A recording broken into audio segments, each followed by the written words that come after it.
I'm not doing that because I want to take long showers with you assholes. Ain't you them kids that have been quacking off in my tool shed? By a bunch of fargan ice holes like yourselves. Yeah, well, listen, you ought to just stick the itch in the car with now and get in with us, but that's all right. We'll worry about that later. Oh my God! There's 100 morons in my basement. It's you, Larry. Lollygaggers. Diamond dogs have struck again.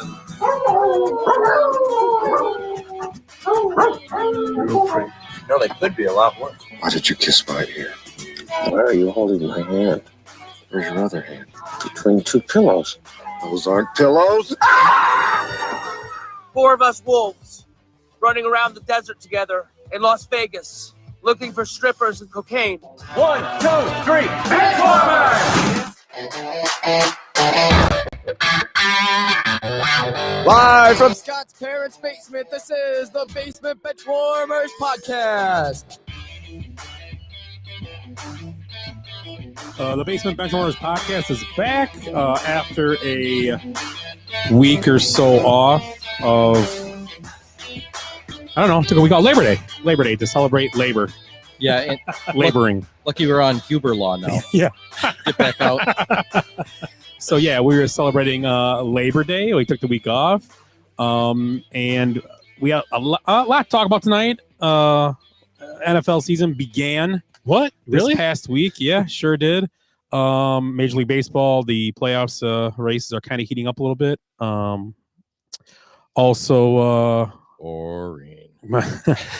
And before we get into stuff, I have some things also. We have other things to talk about. Before we get into that, let's talk what you guys did this past 2 weeks. Ed, what'd you do? You guys won't believe this, but regular show listeners might. I actually was out of town, coming home, and we ended up blowing a tranny on exit 69 in the McDonald's parking lot. Yeah, I had to ride an old beat-up loner the last 3 hours. That's actually not the story I come here to tell you, but that's a true story. So exit 69, go look, the truck's still there. So we're standing around. I got to go into these McDonald's. I'm like, I'm going to go get something to eat while I'm standing here for 2.5 hours or whatever. I go in, and if you go into any of these McDonald's now, I don't know if it's in the Chicago area you see us, or they've got plexiglass blocking the whole thing. You can't even talk to the people or whatever. So I got to pee really bad, So I'm walking in to go to the bathroom. And as I walk in, first person points at the kiosk and says, "You got to do everything over there." And I'm like, "You want me to piss in the kiosk?" All right. I'll make a spark. So that'd be the third time that I've done that. But yeah, what the hell's wrong with this McDonald's here? They want me to pee on it. So, Willie, what have I been doing? Where have I been? Well, hey, we did win the Monday Night's Bag Championship in the A division at Sheridan Lanes. There's separate divisions for bags. Yeah, they do. They have an A, B, and a C. Yeah. Oh, the C's got to be awful. It's like, what are they can't even hit anything. Well, I've watched a couple times where all 8 bags never made the board. And they just get mad at themselves. Oh, I can't believe I missed that. Or they throw it too hard and, this slides right off. But, so we won the bags champion. That was fun to do. It was awesome to beat these teams. We were the number 6 seed. We're the 6th seed and come back and beat. Who was your partner? Rick Beasley was on the team. Tim Colino, he wasn't there that week. Jody Anderson actually subbed, and Eric Juga. So that's quite a collection of alcoholics there. I don't know. I wasn't listening. Was it an AA meeting you read, or was that bag? It wasn't. They weren't in the A grouping. They were in the AA group. Oh. Now that makes sense. Yeah, it makes a lot of sense. Yes, makes a lot of sense. Rick Beasley said bags champs, a shout out. So that's right, buddy. So yep, that's shut off that. I have you want to hear what I did this past weekend? Okay. So if we have to. We got free tickets for Summerfest because last week ago I went to see Green Day, and with that they gave you free tickets for Summerfest. So we thought, we'll take 2 of our kids there because they've never been probably. So we'll take in the day, we'll go early, maybe grab something to eat and walk around. Got the eggplant from Venice or whatever called Venice. Yeah. Taste of Venice, whatever. The eggplant Parmesan, incredible. Yeah, they're awesome. Anyway, on our way there, got the kids in the car. Get about right not too far from Broken Bat Brewery, right there. Okay. Eric talks about it all the time. We turn the corner and we get stopped. We're like, "What's going on up here?" It is the inaugural nude bike ride through downtown Milwaukee. Ed, you forgot to tell them that's what you're doing. Yeah, I don't know how to ride a bike. my bike actually didn't have a seat for that. And the beauty of not the beauty of it, but 85% were old tan men. That's what it was. So I love to hear. And one guy that my favorite rider of the whole group was the guy with every single flag possible. So he would be the most woke down the road. He had a flag for Israel. He had his gay pride flag. He had his American flag, his Blue Lives Matter flag. He had his Black Lives Matter, I'm sure. No, that wasn't one there. Well, maybe there was. He's pretty woke. He should have and it. a couple more, but it was he had like 25, and they were all like nice 3x5 flags. They weren't small. They were pretty. So this guy had a lot of drag on his. Lucky he was naked. The clothes were holding him back. Just the flags were. So nude people all over the place. So what the kids think? My daughter screamed, like, "Oh my God!" She goes, Jason's just laughing. Your daughter, I'm never having sex if that's what it looks like. Like, perfect. Jason's cracking up. You see any fun bags? Hilarious. Party hats? I didn't really. It was we were a couple cars back. You saw more. I'm sure you need to jump out and just run to the front. More asses than you saw anything else riding by. And I just was thinking how weird that seat had to feel. I know that's kind of weird. That's why I said I would have took the seat off. But still, your favorite seat is the mushroom head shaped one, right? So seat lube. It's called the Benoit seat. Is it any? You didn't see any boobs as good as the ones we saw in Gurney that one night? Was it Gurney we were in? Wasn't it at wasn't it Riverside? No, it was at Genesee. Genesee Theater. Theater. Yeah, it might have been there. Yeah. Second worst set of boobs I've ever seen. I really didn't see any. I really didn't. I mean, it was kind of funny more than anything. I was laughing kind of like, this is hilarious. But it was like a 12-mile ride through the city of Milwaukee. Poor bike seat. Jesus. And it was kind of a warm day, so I don't know. Wouldn't you be sliding around on that seat after a while? I don't know. Like a lot of cornstarch. Yeah, I was gonna say turn into paste. What's that stuff got sponsored by? Sponsored by baby powder. Agro or Argo. Yeah, Argo. Sponsored by Argo cornstarch. When you're on your bike seat naked, use Argo. Oh my God. You slipping How did I miss that? Oh, that's our new sponsor, Argo cornstarch. We're gonna do our show naked. No, we're not. Anyway, let's we only have four viewers left. It went down to one after that. So let's like I said, we'll talk about Kevin's watching on two screens.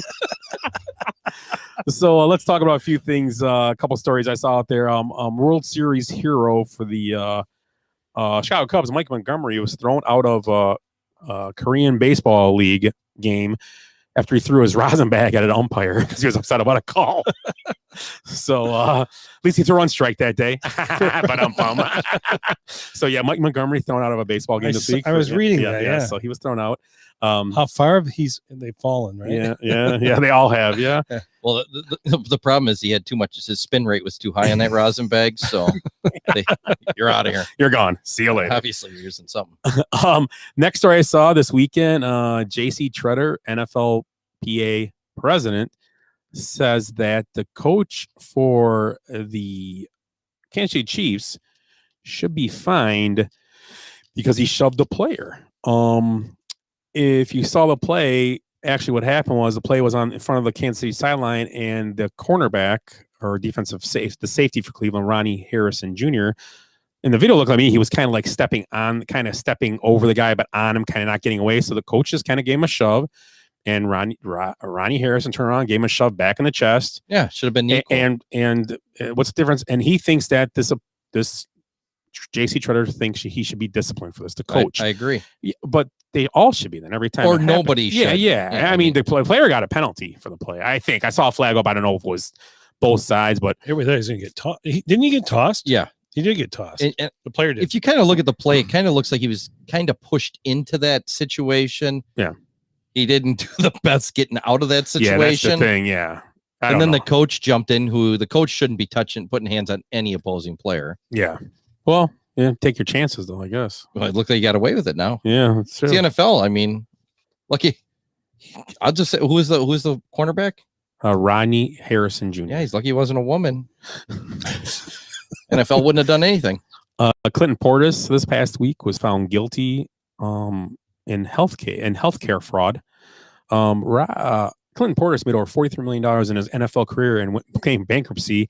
And at one point, he contemplated murdering the financial advisors who mismanaged his money. So I could see that. Yeah. If it was mismanaging money, I get it. But yeah, he's could possibly serve up to 10 years in prison and get a $250,000 fine.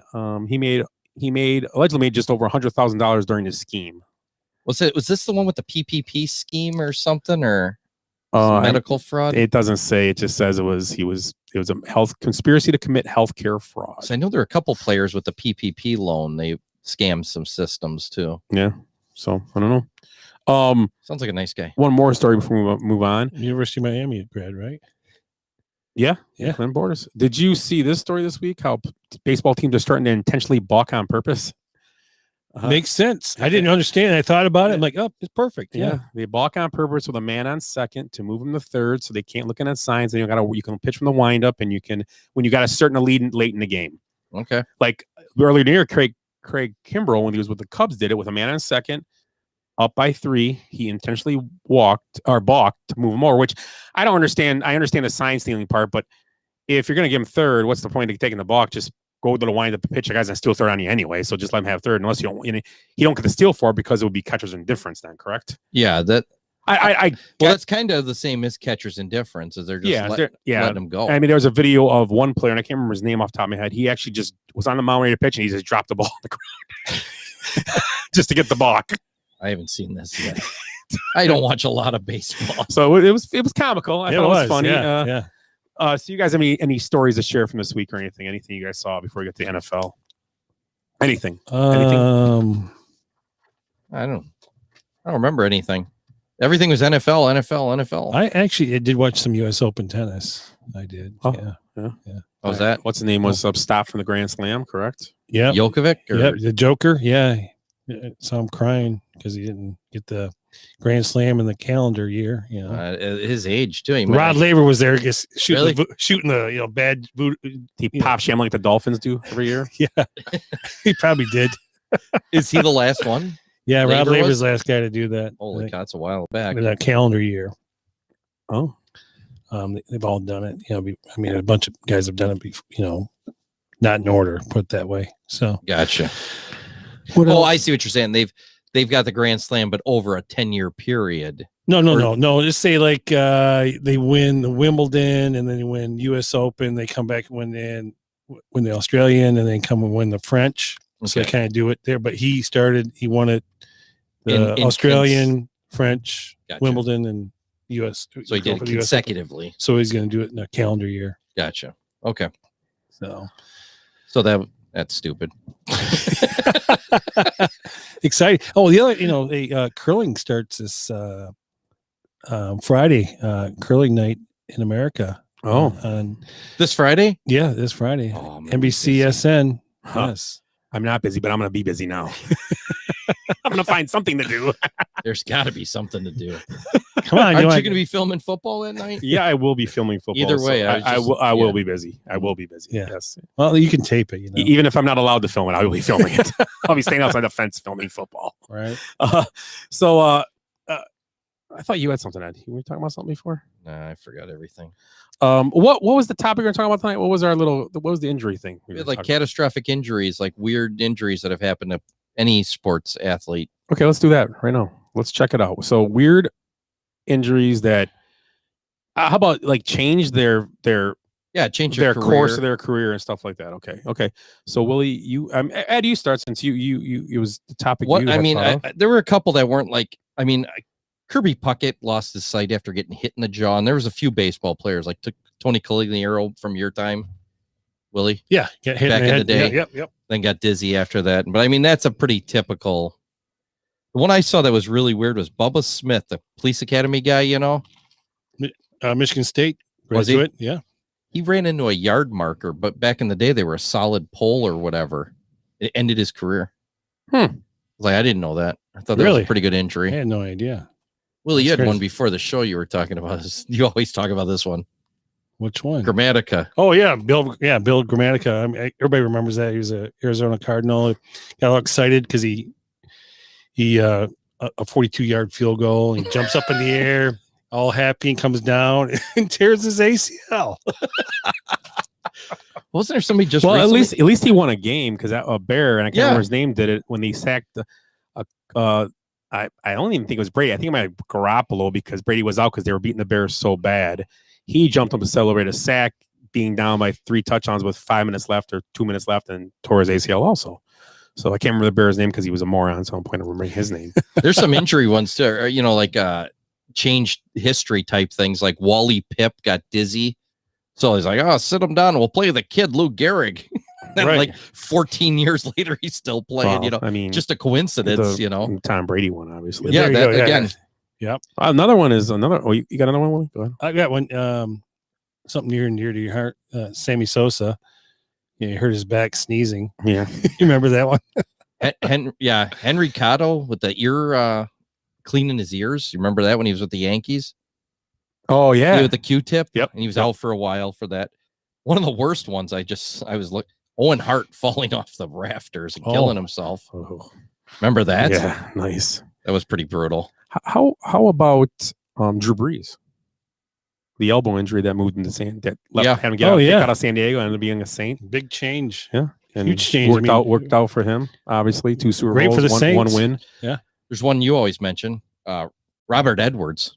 The beach incident. Yep. At the Pro Bowl it was too. They almost had to amputate his leg. It was so bad. Him from playing beach volleyball. No, I think it was beach football they were playing. Was it football? I think. Well, something on the beach, yeah. But they were on the beach in the Pro Bowl week, and they were like, it was a promo thing. It was like they doing a thing for the fans. It wasn't even like practice. It was a fan thing, and he got hurt on the beach. And that he year, just came off like an 1,100-yard rush. him and Maurice Jones-Drew both had 1,000-yard seasons as freshmen. I was gonna say as rookies that year. Rookies. So it was pretty crazy. What about Gus Frerotte? Oh, Celebrating jammed his neck. Celebrating a touchdown when he smacked his head into the jammed his padding neck. and Yeah. jammed his neck. Well, there's a few baseball players that have punched the water bottle or the wall and just destroyed their arms. Well, or didn't hands. Zambrano break someone broke a hand on the Cubs? I thought a pitcher did. Yeah, punch and it's something. usually a pitcher because they're idiots. Yeah. Oh yeah. Yeah, they're not very bright. Baron Davis had that catastrophic knee injury on the court. Remember, his leg was pointing the other way. Oh yeah. Ended his career. Well, how about Jay Williams? Yeah. Well, the motorcycle. Yeah, that's right. Well, Paul George had that, but he actually survived in his back. That terrible broke his leg. Yeah, but Jay Williams, a great one. Yeah. That's off the court. Yep. Bobby Hurley, another one maybe. I don't know what Bad car accident. His pickup that's truck. right. Yeah. That's right. I mean, he's played, but he was. Yeah. I don't know. There was a Colorado Rocky a few years back, and I can't remember who it is right offhand. He was carrying a box of deer meat down the stairs, and he like kind of slipped, and he didn't play much after that. He was out for a while, like a back injury or something. Wow. Deer meat. I remember, because he was out in Colorado, and they were making a big deal out of it. What about the guy you were telling me about, the moose? Yeah, the soccer player from, I think it was Sweden or something, wasn't it? Sweden. Norway. Yeah. He went out for a jog. This is way back in the 70s. Goes out for a jog, runs into a moose, knocks him down the hill, knocks him out of the international competition with an injury. The moose got him. Mickey Mantle had a couple of them. One was where he like stepped in the open sewer cap in the outfield, and it ruined his career. I mean, he was big already, but his career was never the same. He couldn't run the same. Wow. Another baseball one I saw, Doc Powers of the A's, 1909. So this is going way. Well, Willie, it's like when you're high school, senior year. Yeah. Or no, yeah. junior year. Junior. Yeah. He ran into the wall going, like for a home run ball, and he died 2 days later. It's not too soon, so I could laugh at that. Oh, geez. Wow. What was the other one we were talking about the other day? Chris Hansen. Was that Oh, one, yeah. Chris Hansen, because the coach was, I forget what the term was. I don't know, maybe you can find that one. But the coach always about something about chopping something, and so he had a axe in there with a log on there. So he went up there to whack at it and ended up cutting his leg. His kicking foot. Yeah. So I don't think he. Yeah, I think it ended his career. I'm not. If it was a freak injury, motivational act speech. Yeah, and that actually wasn't his worst. He had another injury the year before. Him and another guy were at a restaurant and they spilled fondue all over themselves, which is pretty hot cheese. Yes, so, it is.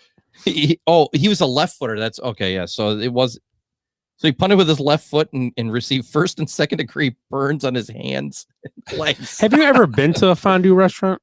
That one up in Brookfield? Yeah. I have not. You know what? Fondue isn't actually cheese. It's cheese and wine. It is not. They give you the fondue part is they give you this one he spilled on himself when you brought that up. They give you hot oil to cook raw meat in. Okay, yeah. You actually cook beef right in the oil. It's so maybe they spent That's what oil. the fondue is not. Well, they give you cheese first, and then they give you this fondue is also a hot oil. You take meat and cook it in there. Yeah. And then the last course is chocolate. But when you said that, the cheese it might have been the hot oil. Yeah, probably. The high oil treatment he was going for. And I think it's hilarious. The hot oil. Well, fondue is French for testicle burning. That's what it says. That's what it translates to. I don't know. Well, makes sense now. Did you know that Nolan Ryan missed a start after being bitten by a coyote? That sounds like seriously. And the coyote died a day later. That's a great one, actually. Yeah, I remember that one. I never heard that one before. So Wade Boggs, and when he fell off a couch or something, when trying to put his boots on, got injured. Craig Grebeck rubbed stickum in his eye. Sure it was. Yeah. Unlucky. That happened to me when I was trying to pay for college doing that video. So those are pretty entertaining. Another one, you remember, it kind of ended his career, and it was actually an on-field injury. I guess I'm kind of getting away. But remember Napoleon McCullum? Oh, yeah. I remember him. But getting bent over the pile, and his knee was like if your knee faces like, see if I'll stand up and show these guys here. If you're facing like this and your knee's supposed to be like this, he went this way and his knee bent that way. Yeah, it didn't bend the correct way. Well, one of the guys that endured a major injury, I can't remember if it was a spinal injury or it was because guys piled on afterwards and ended up being like his teammates were on top and he was like bent funny and it broke his neck or something. I read that somewhere. I don't remember who it was. Yeah, but that was, I mean, well, you want to talk about gruesome injuries? Think about some of the ones. I mean, we can talk about Joe Theismann. Yeah, that's the first one you think of. Well, Alex Smith. Alex Smith is the next Alex one Smith after wins that. too. Tim Crumry. Yeah. How about Dak Prescott? Oh yeah, that was not going the right way. Air McNair's injury ended his career. Well, he was already done by that point. There was another one too back in the 70s in baseball. Lyman Bostock. He was played for the Red Sox. No, I think it was Angels. I thought. Well, I think it was. Yeah, you're right. You're Angels. Maybe Twins. I don't know. Yeah. Hop ass. He was a Smoltz ironing a shirt with it on. That's a good one. That's a good one. Yeah, he was killed by he was cheating with some guy's wife and was killed for it. Hop said Twins and Angels. Twins and Angels. See, I was close. What about remember Clint Malarchuk, goalie? Yep, with a skate cut across the neck. Oh, yeah, that was crazy. Yep. Yeah. Oh man, there's some bad hockey. I mean, Pronger got hit in the chest and it stopped his heart, but they revived. I think he still skated off the ice because he's a hockey player. I never heard about this one, but Akeel Mitchell's eye pops out. That's a great injury. That's what I'm looking for. That wins. He suffered a horrific injury on January 26th while playing for the New Zealand Breakers. As he battled for a rebound, Mitchell appeared to get poked in the face before falling to the floor. His eyes had been dislodged from its socket. Amazingly, he regained his vision. Oh boy. Yeah, but it was over here. Hey, he could take out like a monocle, look around corners. He had a Cleveland eye. One eye looking at you, the other one looked at Cleveland. No one eye look at a New Zealand eye. Right. Jesus, that's funny shit. Sacramento Kings forward Lionel Simmons missed 2 games in his rookie season because of tendonitis due to playing Game Boy. Ah. Well, there was How about Nate Fernandez boating injury? Jesus. Or who was the Well, Cleveland Indian? doing the Ojeda and Steve Olin and Yeah. I forget who the other one was. Yeah, that was bad. I want to say Those guys like to do a lot of cocaine back then and drive boats really fast. You know what's dangerous? And at night. You know what's dangerous? Not in the broad daylight. Was that at night too? They hit a dock. They hit a dock, and I they think hit a low bridge. Like I think it scalped one of them. Yeah, took it him took out. one's head off. And yeah. I think that's not Nate really Fernandez hit like a breakwater. Yeah, they just smashed into a breakwater. Yeah, and right. Yeah, I'm gonna tell you, I've been on a boat before. You know, maybe once or twice with some hose. Yeah, I wasn't on that boat. Boats and hose. That was you're that was talking Spreewell. the Vikings. No, the Vikings boat too. Vikings, yeah. Is going fast is dangerous on a boat. Going fast on cocaine is even more dangerous. And then in the dark, it's like Russian roulette trip. Yeah. Hey guys, let's do these lines and get on my boat. It's pitch black out. Well, let's go. Well, why don't we have unprotected sex while we're doing this? Jeez. Now, one guy, question for you. Now, one guy, I've never done cocaine, so I'm not cool. Okay. But the thing is that You're not Italian then. But the thing is that do you think if all three of us were all coked up right now and I said, hey guys, let's go take my car and drive on the highway the wrong way with the lights off, one of you would probably go, I'm not going, I'm going home. Or maybe we shouldn't do that. Or let's get on my boat and go into Lake Michigan as fast as we can with the light pitch black. One of you guys will be smart enough to go, now let's just stay here. Let's stay here, yeah. Let's stay here and just keep doing coke. It looks like it's really wavy out there. You know? It's cold. You know, the worst Lots of bugs here's out the there. thing. Whenever you can say doing more cocaine be a better idea, then you did something really bad. I can't believe you're laughing at this. No, because I know those guys. I'm just saying, man. Yeah, hey guys, let's go do this. Or do more coke. Let's do more coke. Have you ever been out with those guys where it's like, you know, they're already just complete idiots, you know, and it's like, let's do more coke. Oh, like the time Willie gave you a ride home? Yeah, that was Hey, we're coming up on that anniversary. of the time you choked me with a seatbelt. No, the time he gave you a ride home and I said, don't go. And I left. Yeah, that was bad too. The choke seatbelt night was you messed up Shauna's back seat, wasn't Yeah, it? You were in the front seat that time. Yeah, I was in the choke. front. I drove that, yeah. So Kids don't drive drunk. anything, boats or speaking of that, I want to bring something up with you guys. Well, let's do this first. You're listening to the Basement Benchwarmers podcast. Check us out on Facebook at Basement Benchwarmers, also on Instagram at Basement Benchwarmers, and on Twitter at Base Benchwarmers. And our email is basementbenchwarmers@gmail.com. So I don't know if you guys heard though, 3 comedians last week did some bad coke with fentanyl and they all died. The 4th comedian lived. She was a woman, and I can't remember her name off the top of my head, but she went on Twitter and this long speech about all this stuff. And the sad thing about a long speech, 3 people she were friends with all died of cocaine doing a drug, and not one time in her. She did it on Twitter. So what she did is she wrote this thing up and then posted like a picture of it because too many words for Twitter probably. Okay, that's what I was wondering. Posted a letter, and it was a decent length letter. It wasn't too long, but not one mention of, yeah, kids, not a good idea to do drugs. This could happen to you. Nothing. Not one thing remorse about. Not one thing in her thing remorse about doing the drugs. Really? It was insane.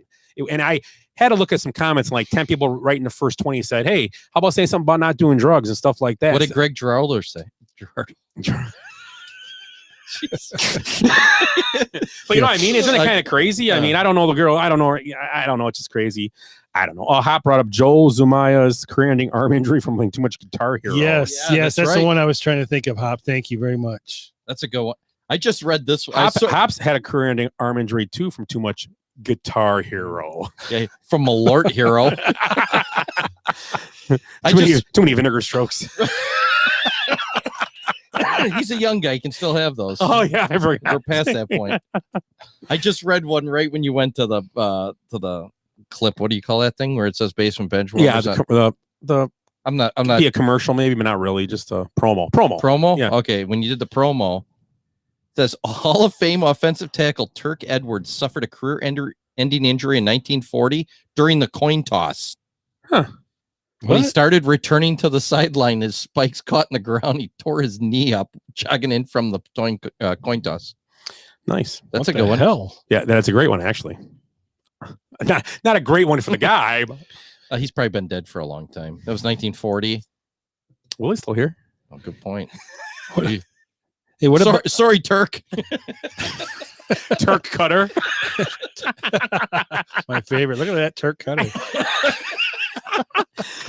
What about poor Evander Holyfield? It didn't hurt his career though. It probably made him more popular. Right? Yeah, I don't know. And that wasn't That's a shitty injury though. Get yeah, your but ear bit that off. was more like Can't wear assault. it. That was more of assault. It didn't Yeah. like an odd, but yeah, good call though. It's pretty weird. It's pretty bad. That's a weird one. I mean, how about Dan Campbell? The first kneecap he bites off is going to be on this. Oh, did you do the? Yeah. Did you see how big Dan Campbell is on a silent? He looked like he looked like a wrestler. He's just these arms, he's screaming out like, "Oh my god, he's nuts!" They're down 30, but they're coming back. Yeah, they did. I know. I'm I'm gonna eat every one of your kneecaps. in the locker room. Kneecaps, get him out. Willie, did you do the one with Cecil Upshaw, the Braves closer back in the 70s? No, I did I not. thought you. So he had a ring on his finger. He jumped up to illustrate like how he was dunking basketballs on the baseball field and caught his ring on a fence and it ripped his finger off. Oh boy. No, So- this is a different guy. That is. It got caught on the awning. Yikes. Yeah, there's some good ones like that. I mean, I guess we could do this every week. We probably could. There's a lot of stupid injuries. Yes, there is. There's a lot of stupid injuries. So yeah, let's talk about football. Oh, that's right. Football was this Dun, week. dun, dun, Football dun. happened. You guys want to talk about football? Dun, dun. Let's talk about football. We're at that point.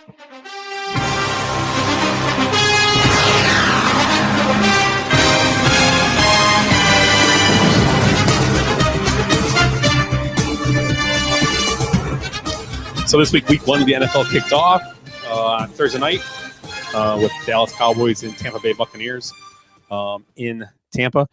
The place, actually, the Super Bowl was won by Tampa a few months earlier, so they started out right where they left off with a win. Tonight we're going to start with a new little feature called The Good, the Bad, and the Ugly from the week in sports. So it could be anything. We'll talk about it after we do this because I'm sure some good, bad, and ugly will come from the NFL, but some may Right. not. But let's talk about the games first. Let's start off with the Cowboys and Tampa Bay Buccaneers. The Cowboys were very impressive last Thursday night, I thought. I think the Cowboys are in for big things this year. A few of us picked them and a few, whatever. That division is kind of weird. And I know Washington had a tough first game. Now losing Fitzpatrick may affect them a little bit. That might change my pick now. Yeah. But the thing about the Cowboys had a minute and a half, had a lead, and then the camera, it's like a movie script. It really is with this guy, Tom Brady. The camera panned to him on the sidelines after they kicked the field goal. And next thing you know, the game's over. And Tampa Bay is walking off the field to win. Tampa's defense had a few injuries in the back. The one part of their defense is a little suspect. They're talking now with the injuries. It's going to be their defensive backfield, which is a big deal. But their front seven is still probably one of the best in the NFL. Final score of that can be 329. Tom Brady and Dak Prescott combined for 782 yards and 7 touchdowns. And Dak Prescott looked everything of Dak Prescott from before. He looked like he just came back from that week. He just popped up from the ankle and just kept going. Good fantasy pick now. It looks like. Yeah, I was in a league of 10 guys, and he wasn't picked in the top 10. If I knew what I knew then, I would have never picked my quarterback before that. I would have waited for Prescott. Took him as my first quarterback and the 10th quarterback. I can't not believe. Right. I've been in a few leagues, so I don't want to take the same. I have Prescott in one league for sure. I took Herbert in that league, but it's one of those things where it's like if I knew that he'd be there, I would have probably said. I actually debated taking him later. I was like, I should just take him now. Who cares? Yeah. But it's a 10-team league, so it's tough to waste picks on. There's so much talent Backup in it. Yeah, if it was a 12-man league, I may have took him. Right. I may have. So any comments about that game? A big game. Obviously, Godwin had a really nice game in that game. So did Elliott was kind of slow. Amari Cooper had a great game. And CeeDee Lamb, the receivers. Yeah, CeeDee Lamb. And now Michael Gallup is out now.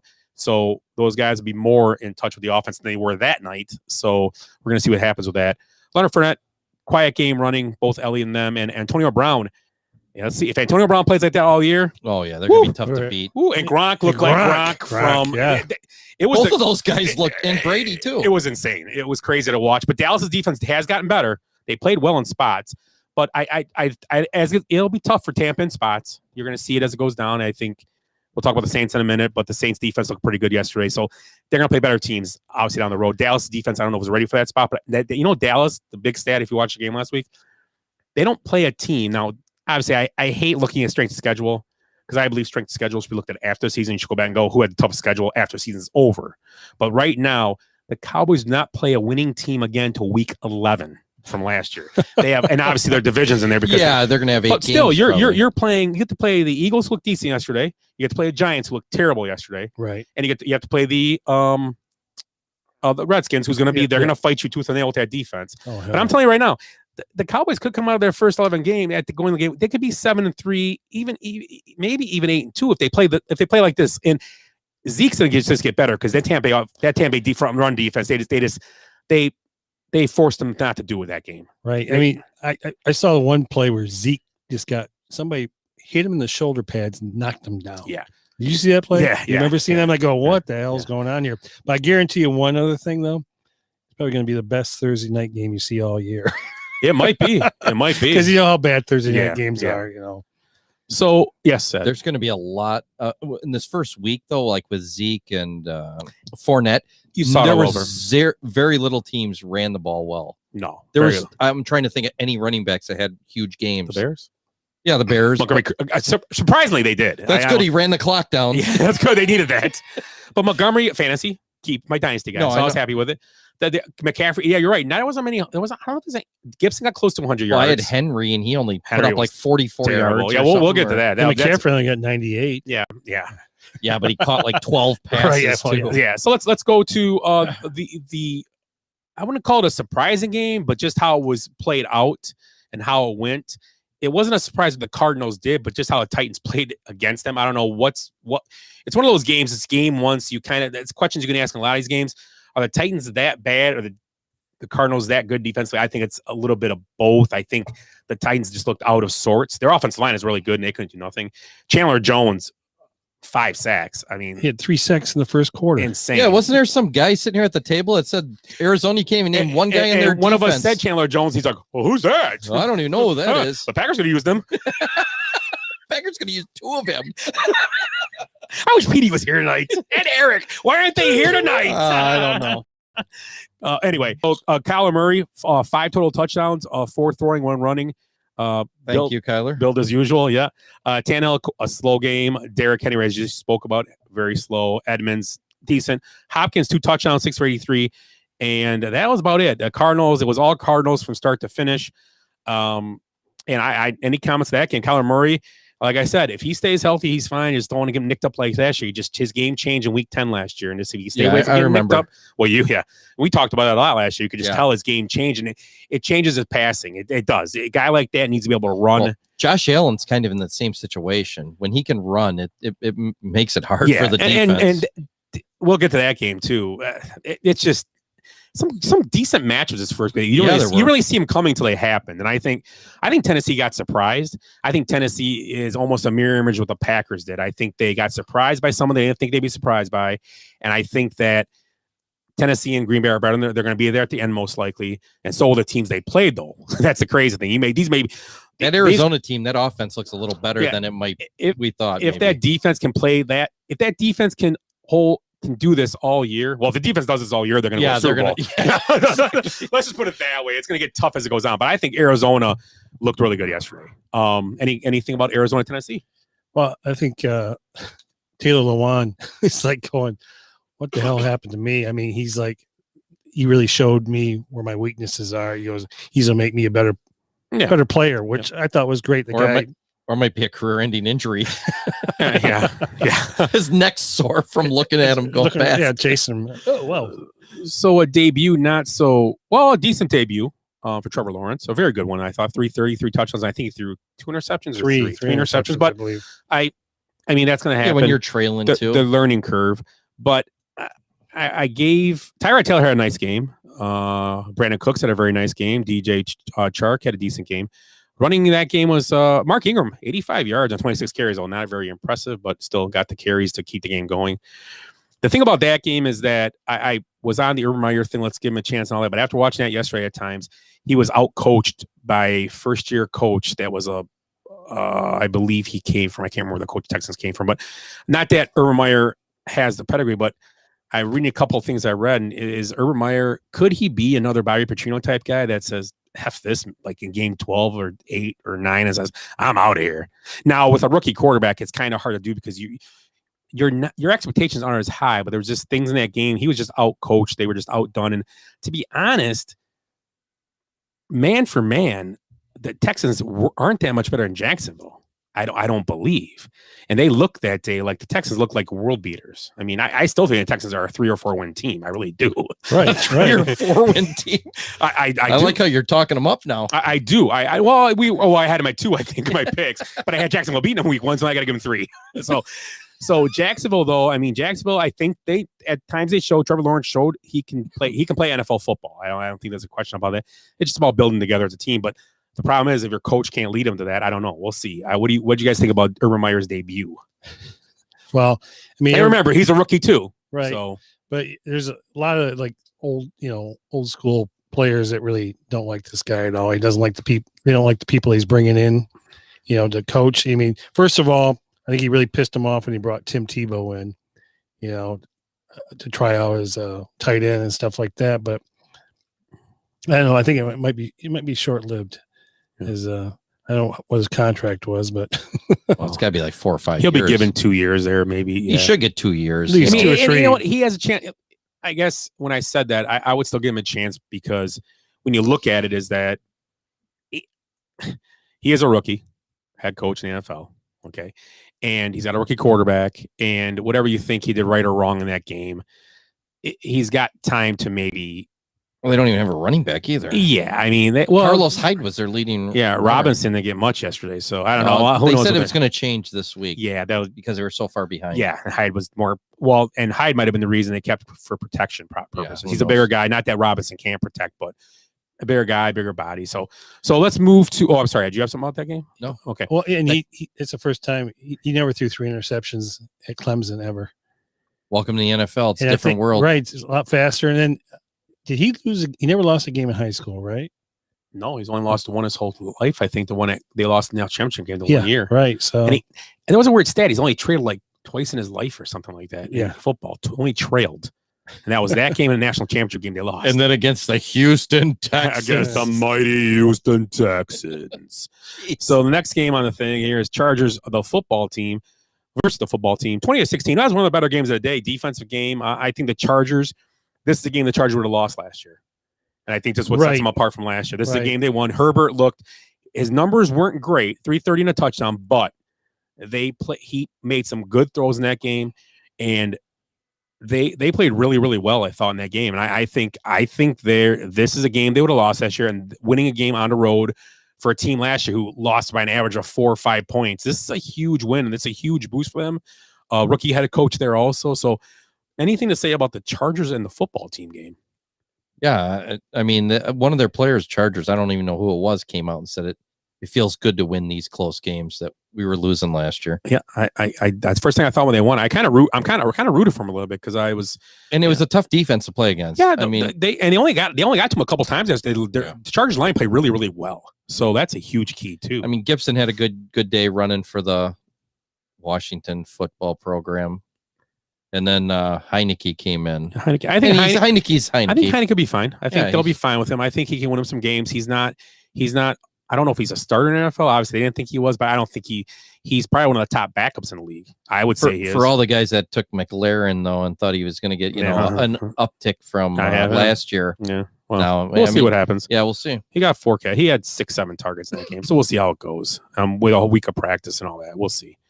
So the first NFC North team to struggle in the day was the only team that probably had a legit chance to win. They probably should have won with the Vikings-Bengals. 24-27 loss. 50-yard line in overtime. Delvin Cook fumbles the ball, gives it back to the Bengals, and they end up winning. Joe Burrow, 261, 2 touchdowns. Joe Mixon, 121 and a touchdown. And Jamar Chase's debut, 5 for 101 and a touchdown. Kirk Cousins, 351 and 2 touchdowns. Dalvin Cook, 81 yards and a touch, or 61 and a touchdown. And Thielen, who everybody was talking like he would be nothing, 9 for 92 and 2 touchdowns. I don't think he's a monster. He's not going to be forgotten, I don't think. And I didn't understand everybody's talk before the year started about, well, he's going to lose. That's what somebody told me not to take him because he's not going to be the go-to guy. I remember that draft and I said, I mean, just Jefferson might be the one, but he's the 1B. I mean, we were talking about that night, so I don't know. But it's a long season. Maybe they're right. Maybe we're wrong. I don't know. But anything to talk about the Vikings Bengals? Jamar Chase's debut was impressive. I agree. It looked good for having a tough preseason. He showed up in no drops, I don't think, yesterday when he had 5 in the preseason. So that's pretty huge. So anything about the Bengals and the Vikings? The Bengals pay visit the Soldier Field this week. I don't know. I didn't see that Dalvin Cook fumble. I must have turned out right. I didn't see. I was at a golf outing. We saw the Vikings had at the 50. Next thing you know, they didn't have it. Then I turned on red zone. They said he had fumbled. I'm like, oh, that's why so the ball changed hands that fast. We had no idea why. So I think Jamar Chase was probably the most impressive thing there because everything you heard, I don't know if this is that and him and what T. Higgins, right? Yeah. T. Higgins scored too. Yeah. Touch on. That's I drafted Tyler Boyd in a couple leagues, kind of under the radar guy, thinking maybe a 4th receiver, but he might be a 5th receiver right now. He'll have those games. I don't know. He might on that day you need to start him. He may have a good game for you. I'm just glad I didn't take Trevor Lawrence for $10 and I got him instead. Jeez. There, we lost another viewer. That's the remember that night I drafted Jameson Winston and then I drafted Matt Stafford in our Dynasty League, and Reese made a comment that, we have to have 2 quarterbacks this year. Yeah. Okay, well, you got Trevor Lawrence $10 and I got Jamar Chase, and I got Jameis Winston and Matt Stafford. Good for them. Those guys suck. It may be terrible the rest of the year, but for 1 week I could say I got something right in my life once. I got something right once, right? It could be next week I'll be going, those are terrible picks. Reese, you were right. I wish it would have took Raheem Mostert or Trey Sermon. He didn't even make that. He wasn't even on the. That was weird. He didn't get many carries. Now we'll get to that game though. Get to that game. Yeah. Let's move on to the Jets Panthers. Zach Wilson, a tough start, but it came out great. Another one of my preseason favorites in fantasy, Corey Davis, 5 catches, 97 yards, and 2 touchdowns. McCaffrey, huge game, 98 yards rushing, 9 catches for 89 yards, and just McCaffrey, man, he's healthy, he's good. He didn't score any touchdowns. What a loser! He's pathetic. Leading rusher, once again, another 98 yards for him. Jets obviously were behind. Zach Wilson, though, impressive. He started out pretty sluggish, not looking great, and he came back the second half and threw the ball pretty well. The Jets will have not win a bunch, but I think Zach Wilson will progress, and I think Zach Wilson looked pretty good. He looked pretty good.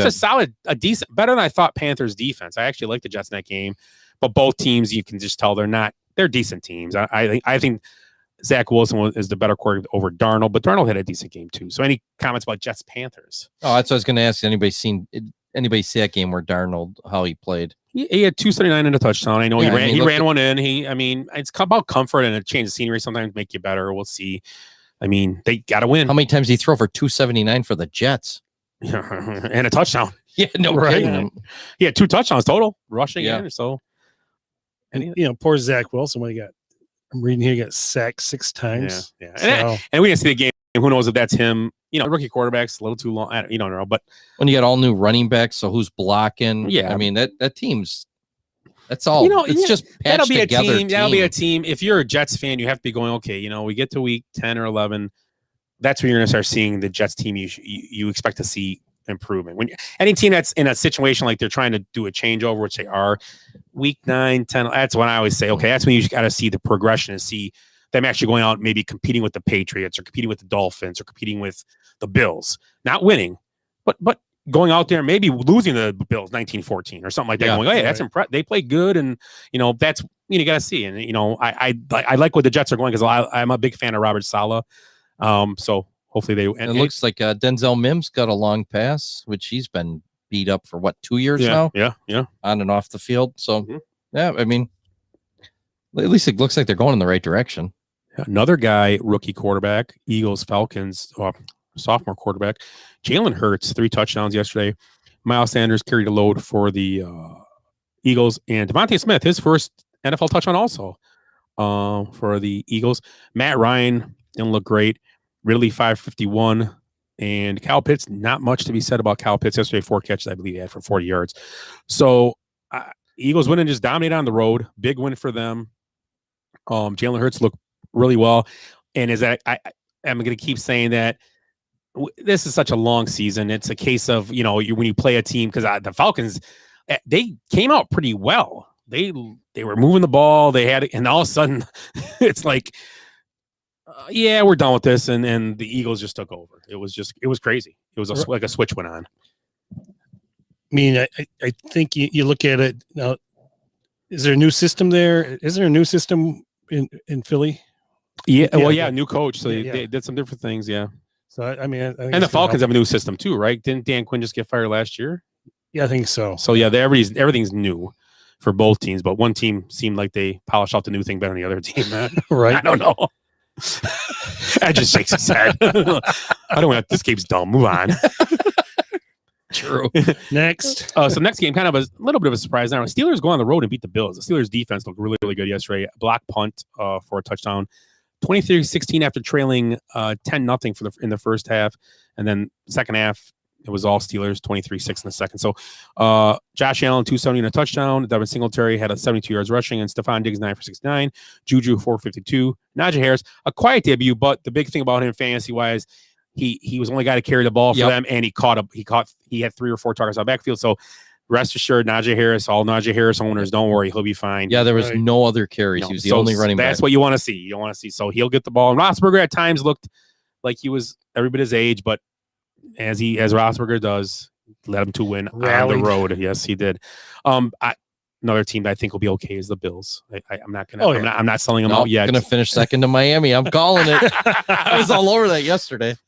So that anything to talk about the Bills or Steelers? Anything you guys heard or saw? I think TJ Watt's worth every penny that they paid for him. Strip sack yesterday too. Great strip sack. Yep. Yeah, I think he's worth the money. Got to send a shout out to Cole Beasley there. Even unvaccinated, he still caught 8 balls for 60. Yeah, it would have been 9 if he, he would have been vaccinated. And don't ever estimate a Tomlin team, I guess, huh? I don't think a lot of people picked the Steelers. I'm not a fan of Tomlin, but I never have been. After that Villanueva incident, I never just been the second Villanueva. I never just been one of them. I just don't think he's a great coach. Even Rob Firmer was a big Steeler fan, or was. He was he's always not vaccinated either. He was just not a huge fan of Tomlin. I mean, which he's always just been. I don't know. It's one of those, I just don't know why. I don't know. Hey, I don't mind Tomlin. He's a Super Bowl winning quarterback, so you gotta give him his props. He our coach, so gotta give it to his props. Okay. Seahawks go on the road. Russell Wilson starting out his first half MVP march again until to fizzle out. 254, 4 touchdown. Carson Wentz a decent debut, sacked 6 times though, so the line might be a problem. Indianapolis, but I believe the lineman did not play. He still was out with the bad foot. Quentin Nelson. Yes. But Carson Wentz did come back. Jonathan Taylor, decent game, 56 yards, but he had some 6 for 60 receiving. Poor man's version of McCaffrey. And then he had Chris Carson for 91 yards. And Tyler Lockett, 4 catches, 100 yards, and 2 touchdowns. Nice game by him.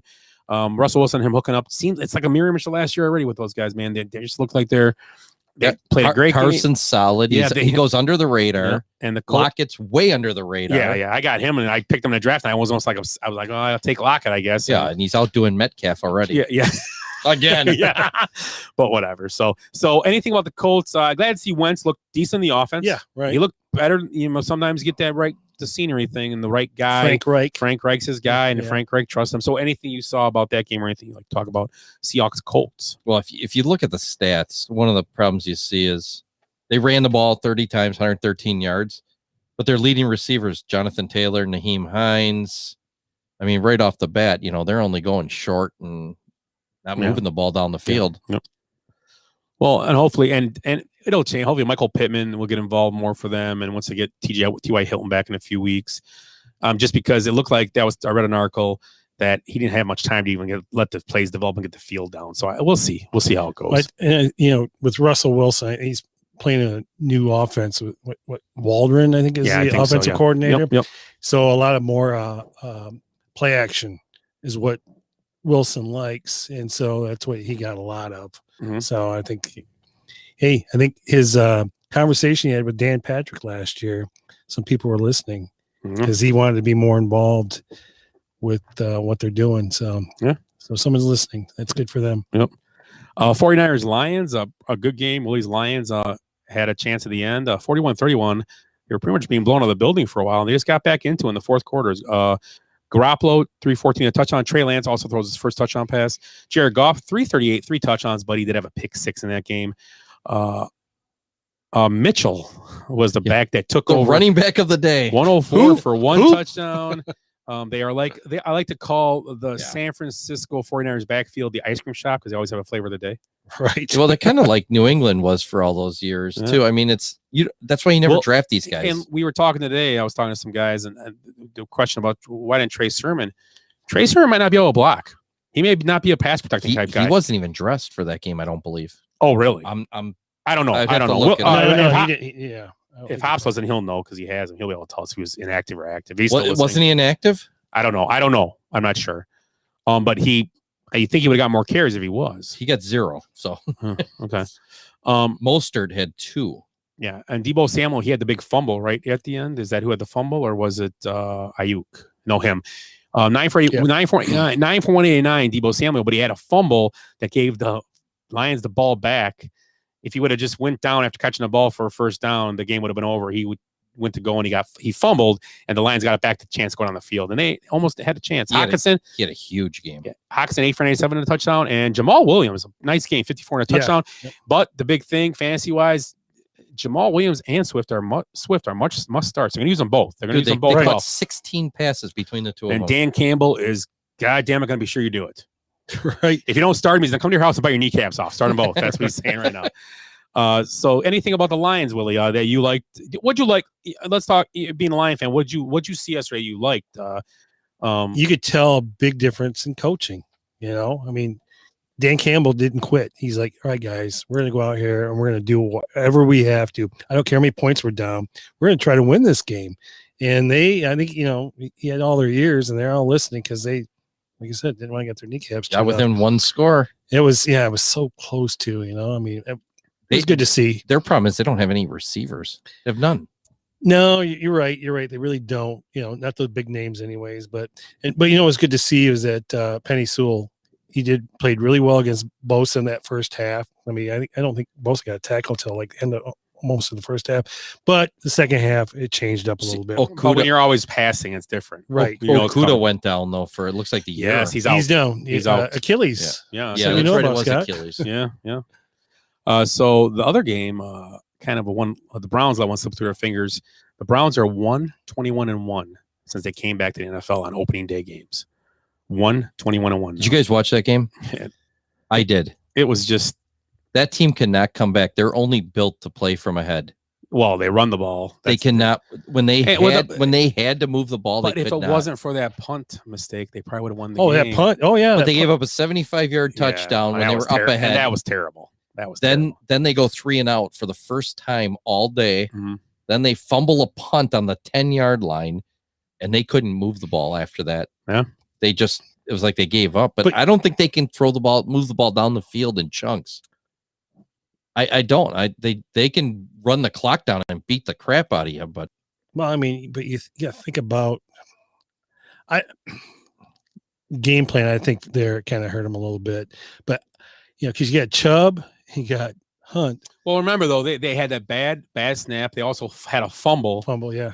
Chubb fumbled in a key spot. So I mean, you don't game plan for mistakes. You basically. No, you're right. They had the game won, and the players lost. That punt though, you're right. That was just such a. It was just a mistake. What the hell? But again, until at the very end, their leading receivers were like Njoku and Kareem Hunt and Austin Hooper, and it was all tight ends and running backs. They cannot move the ball up the field. Njoku has 3. Njoku had 3 for 76. Chubb had 83 rushing for 2 touchdowns. Mayfield 321 passing. And Mahomes had 337, 3 touchdowns. Allaire 14 for 43. Tyreek Hill 11 catches, 187, and 1 touchdown. Just wait till 70-yard or 60-yard. Yeah, pretty good. Wait till OBJ gets in there. OBJ was out this week. We'll see. Yeah. You got to stretch the field. That's the biggest thing. Can he stretch a field at 43 years old or whatever he is? Was he now 28, 29? 28. He's got the knees of a 43-year-old. I mean, Kansas City can just put points up on the board in such you get in like Hill buckets. Geez, I mean, Kansas City had a little hangover in the morning, I think, in the first half of the game, and then they kind of put it together second half, and the momentum shift. Obviously, Kelsey had 2 touchdowns yesterday, also. That's not mentioned here. So they're just he's not Gronk, but he's not Gronk. He's pretty unstoppable. Kels, I'm sorry, not Kelsey. It's Kels. I spelled it wrong then.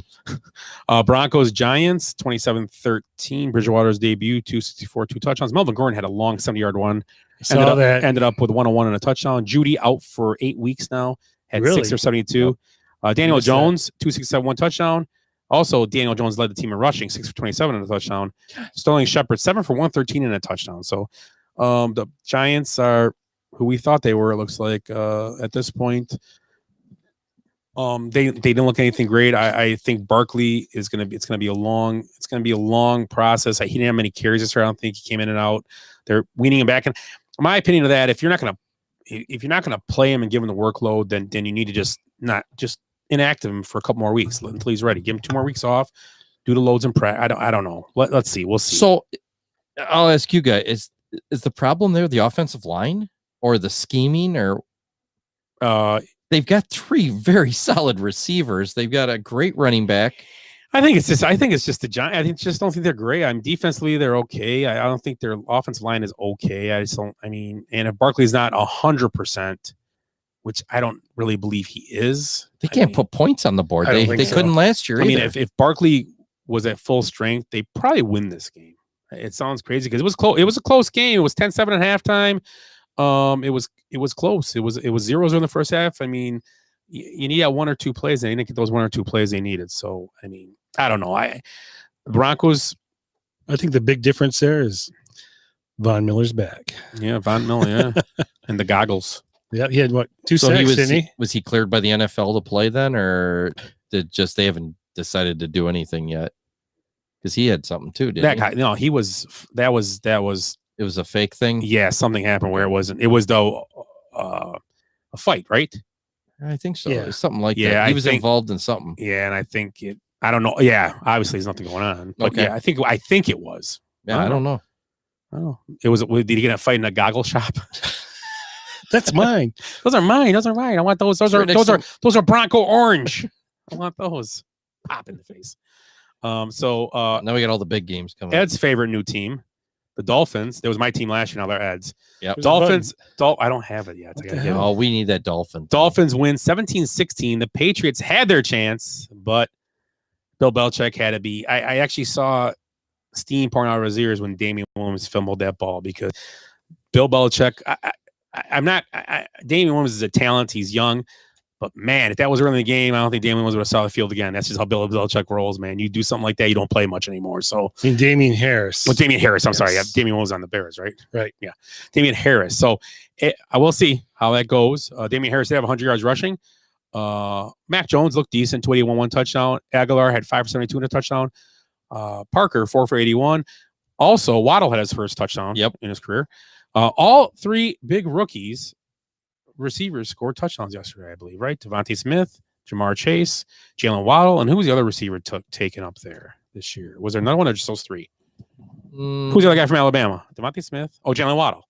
Yeah. And Jamar Chase. Those are the 3. Yep. Yeah. So all the big receivers were scored touchdowns yesterday. Yeah, I'm trying to think of any other receivers. I think that was it. I don't know. Tua did not impress me. Yeah.